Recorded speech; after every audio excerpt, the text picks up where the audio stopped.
priekš poļa, jo tad, kad sportists ceļās, ja kurš sportists viņam tā sajūta, ka tā ļoti nepatīk un daudz spēku. Ševčenko trāpīja vienu āķi, bet tas tāds nebija tik ļoti akcentēts.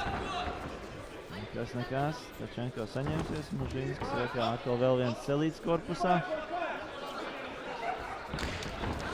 Ko mēģināja izmainīt kāju. Šoreiz Ševčenko bija jau gatavs, kad būs spēriens par tālo kāju. Jā, bet Mužīnskis labi strādā laukukiem. Šeit izlaida vienu korpusā.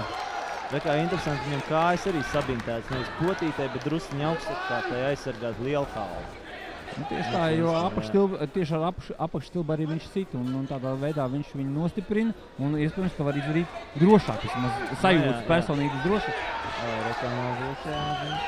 Ševčenko atbildāja, divas kājas. Bet tu zini, man liekas, man izskatās, ka poļu sportists ir pagurs. Daudz vairāk pagurs nekā tas izskatās Igors Tkačenko. Viss vēl ir priekšā, vēl 2 raundi. Tieši tā, 2 raundi priekšā.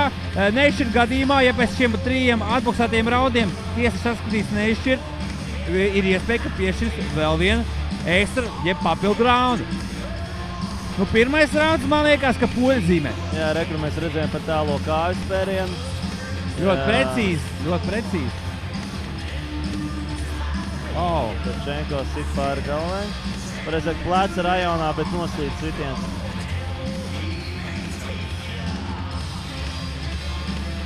Labi strādā ar citiem kombinācijām. Poļu kickboksers. Mēs viņus arī abus redzam šobrīd savos ekrānos. Abiem sportistiem tiek dotas pēdējās norādes no sekundantu un treneru puses. Bet arī sākam otro raundu. Un sākās ar slānīšanos uzreiz otrais rauns. Igors Tkačenko rāda, kad viņam trāpīt zemā pa jostu vietu, sitiens nebija. Spriežot pret šīs dienas, viņam tagad vajadzētu sanikņoties.